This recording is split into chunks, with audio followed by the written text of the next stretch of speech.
Welcome to the Ben Daniel Podcast, where we're calling a spade, the WNBA Finals this past Sunday, going head-to-head against the NFL, head-to-head against the NASCAR Cup Series playoffs.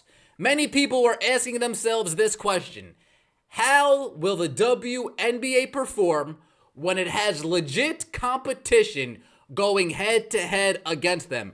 And folks, we finally have our answer. This past Sunday, ABC, Liberty, Lynx, 1.34 million viewers average with a peak of 1.82 million people tuning in to watch the Liberty almost blow yet another lead.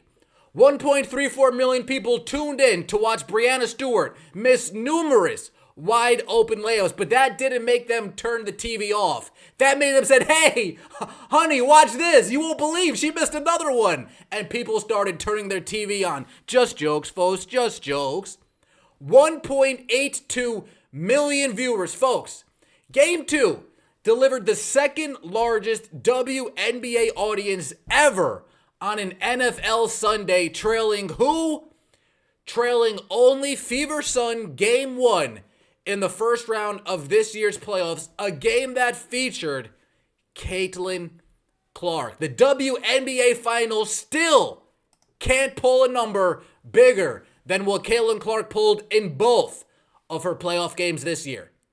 Now, I will be honest, I will keep a spade here. 1.34 million viewers, that's a pretty nice number. Peaking at 1.82, that is a pretty nice number as well.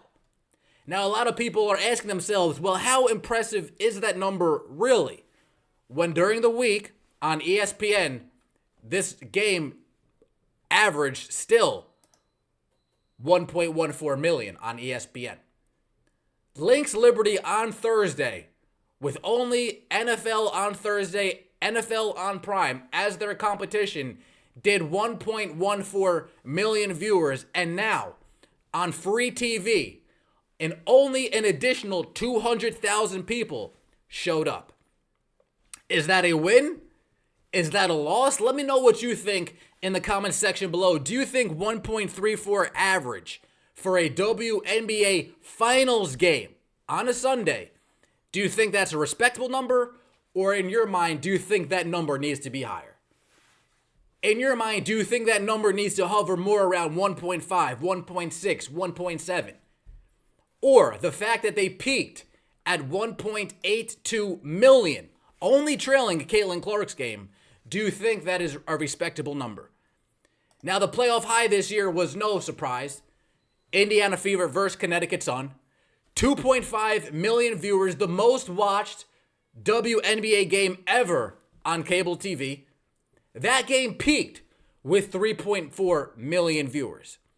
Now, it's no surprise that none of these games are going to come close to what Caitlin Clark did, as she is the needle mover. As she is, as we've seen on this channel, the measuring stick when it comes to the WNBA ratings. But I drew my line in the sand a long time ago, and I have to remain consistent. I have to remain steady on this topic. Anything over 1 million views for the WNBA Finals, I think, is a win in my book. I think that is a respectable number in my book. And anything less than 1 million viewers is a complete and utter abomination. Anything less than 1 million viewers is a complete tragedy. Game 1, 1.14 million. Game 2, 1.3 million viewers. What do you guys think? Now, this is now the 7th most watched WNBA Finals game in history.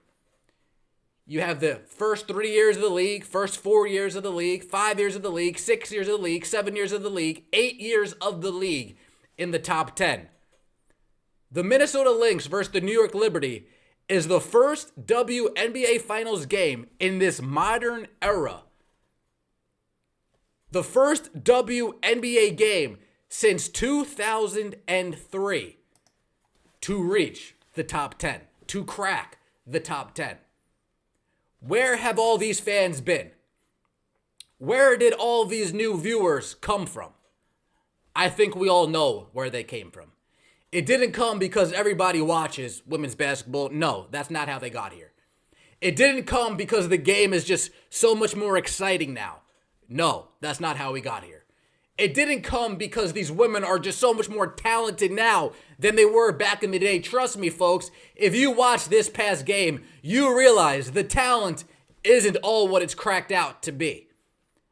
These people showed up. The new eyeballs on the WNBA are strictly and solely because Caitlin Clark and the Caitlin Clark fans, the Indiana Fever fans, hung around to watch. Unfortunately for the league, the two teams left remaining are the two teams that have shown Caitlin Clark and her fan base the most respect this year. This is what happens when you don't turn away fans at the door. They'll give you the time of day. They'll invest their time in your product no matter how boring it might be. I know a lot of wrestling fans who watched Vince McMahon kill Monday Night Raw for the past 15 years before Triple H got his hands back on the product. I know many wrestling fans who are still watching AEW even though those shows are complete dog. Fans will be fans regardless if the product is good to a certain extent. If they don't feel like they're getting rejected, if they don't feel like they're getting ostracized, if they don't feel like they're getting insulted, fans will give you the benefit of the doubt more times than not. And the fact that we have the Liberty with Ionescu, with Brianna Stewart, the fact that we have the Minnesota Lynx with Nafisa Collier, these are two teams that have the most respect from the largest fan base in the WNBA. And you're seeing that play out in the ratings. You're seeing that play out in real time. Game 3 is Wednesday. Game 3 is tomorrow. Not too much competition going head to head against the WNBA. And it is again on ESPN. Can these numbers continue to grow? That's the question I have for you as well. Game 1, we saw 1.1. Nice. Game 2, we see 1.3. Very nice. Will we get 1.5? Will we get 1.75 average, not peak, average? Remember, those Caitlin Clark games are averaging 1.84, peak 2.1. Those Caitlin Clark games are averaging 2.5, peak 3.2. It's a difference between metaphors and real rap. Shout out to Calico. If you know, you know. It is a difference between the face and everybody else. And now I know people were throwing pity parties when the semifinals games were doing 979,000. That's not impressive to me. Are you sure? But it's a new record. It's a new WNBA. I don't care. That's fake news.